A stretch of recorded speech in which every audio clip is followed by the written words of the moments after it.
up, YouTube? It's for the franchise guy, and we're coming with a brand new episode of Madden 20 franchise mode featuring your Jacksonville Jaguars after last week's season, week 17 game of our third season of this franchise.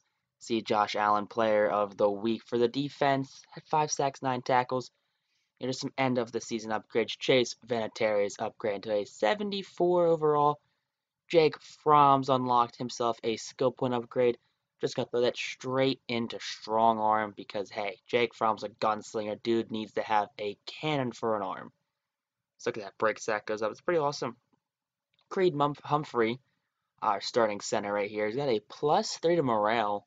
So I mean, power needs to upgrade. Just need to make him a scheme fit. Just have him upgrade, super quick for us. That'd be awesome to have. Chase Vinatieri again. Apparently got a second one. Didn't realize it the first time, but he has a second one, so he's back at it again. Throw that right into power. Why not? Make him a 75. A cool 75 overall for Vinatieri. Now Joe Osman, a breakout player, honestly, for us. Came off, has been with us since the first season of the series. And, well, he's up to a 74 overall. Sure, it's a +2 morale boost, but still, not bad. Don Crozen, another guy who's been with us since season number 1.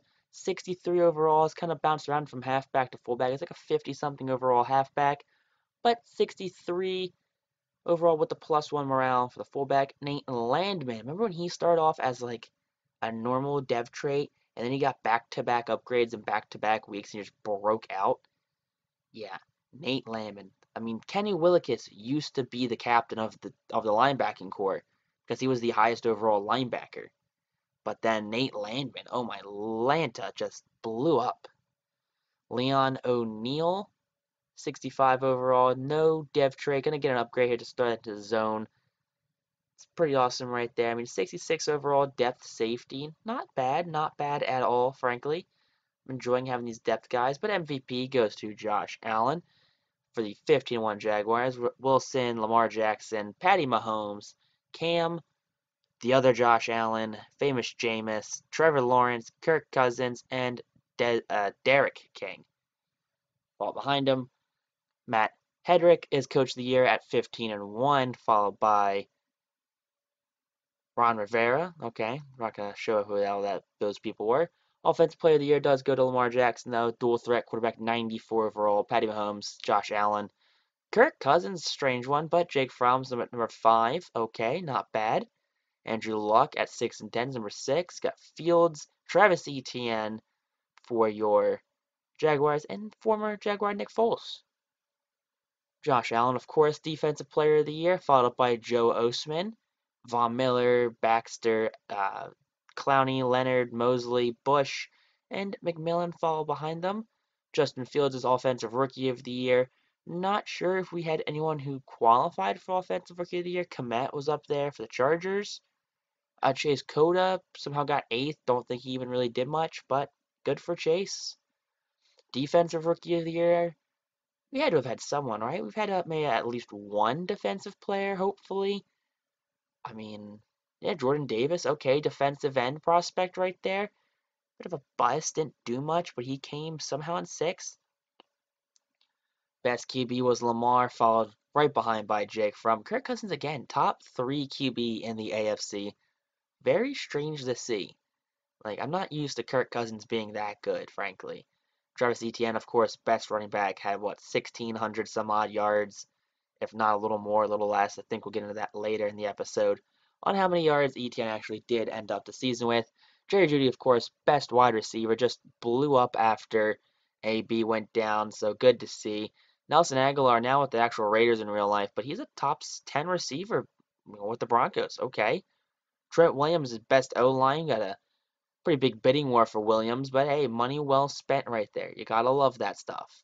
Penn Sewell, I mean, the rookie, first season in the league, is a top 10 offensive tackle. Osman and Allen are best D linemen, back to back. Of course they are.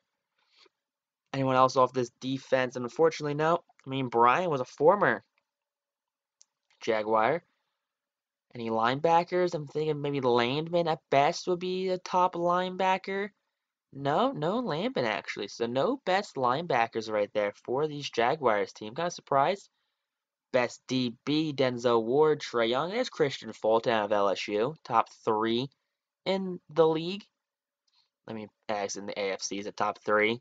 So he's probably what, top 10 in the league if he's top 3 in the AFC? I mean, that's usually how it works out.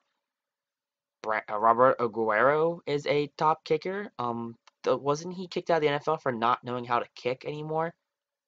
Like, didn't he get the yips? Like, didn't he just forget how to kick after being like a second round draft pick? That honestly might be a worse draft pick than Jalen Hurts in the second. But from 4,700 yards, I mean, these are actually his career. This is season stat: 4,700 yards, 37 touchdowns, 12 picks. E10 ended the season with 216 carries, 1,800 yards, 15 touchdowns, an average of 114 a game, 3 fumbles, 21 broken tackles. Dudek had 789 with 10 touchdowns, 1 fumble. Dawn Crozen 119 yards, but 11 touchdowns from the fullback position from 51 yards and a touchdown. Not bad. I mean, really not bad at all. Boston Scott limited action had 49 yards and a touchdown. Scarborough limited action had a touchdown and 15 yards. Taysom Hill had 4 yards on 2 carries. Receiving, Judy went over for over 2,000 yards, almost 2,100 yards. That's insane. 15 touchdowns for Jerry Jeudy. AB had 7 and just short of 800, I should say. But he did have a short season due to injury. McClain Mannix had a good season. No touchdowns yet from Mannix, which is strange. Josh Hill had a couple touchdowns. Taysom Hill also had a couple touchdowns. Not even 200 yards and 4 touchdowns. It's going to go Taysom. Chase Kittle was a top 10 on Offensive Rookie of the Year vote. Deshaun Jones, DJ Chark came in late in the season, had a touchdown and 100 yards.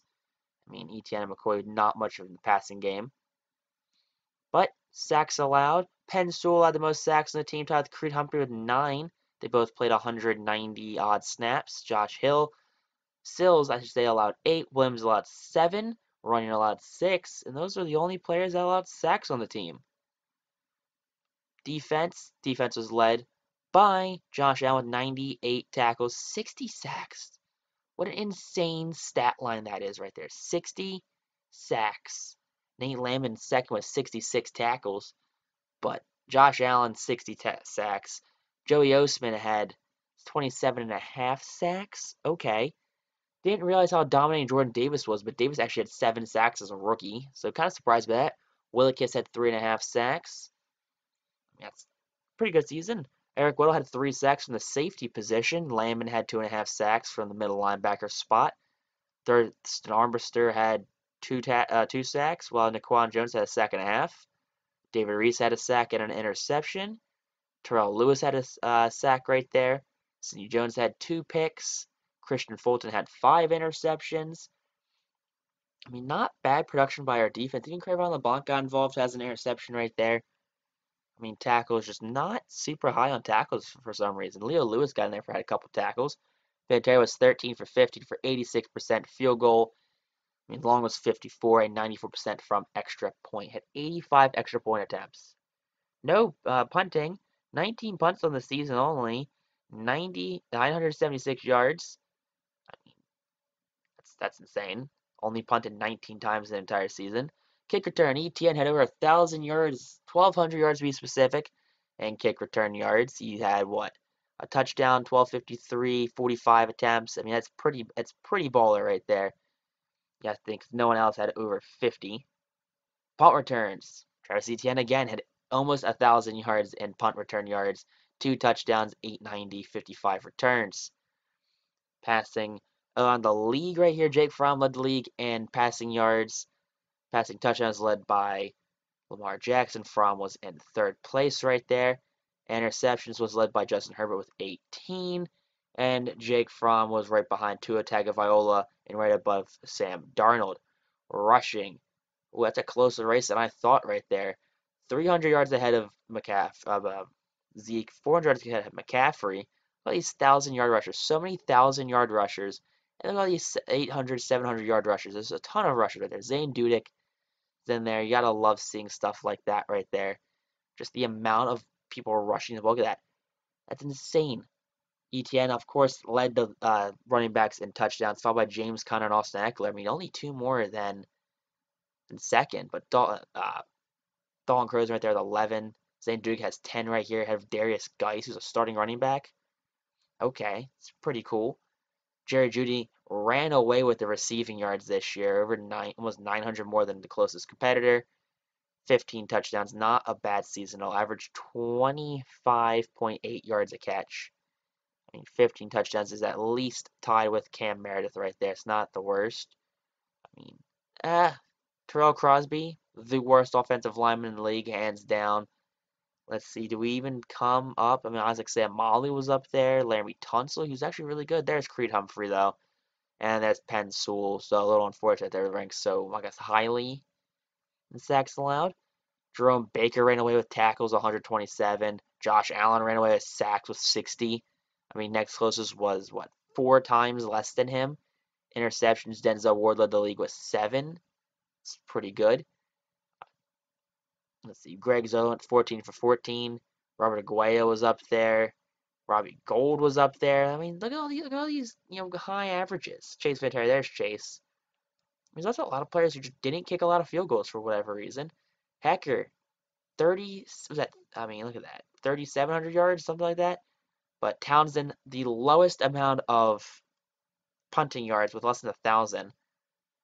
Kick return yards, ETN ran away with it, over 400 more than the closest competitor, and a touchdown. So that punt return yards, again, ETN. I mean, just blows everyone out of that. Over almost 500 more yards than Tyreek Hill. Same amount of touchdowns, but 500 more yards.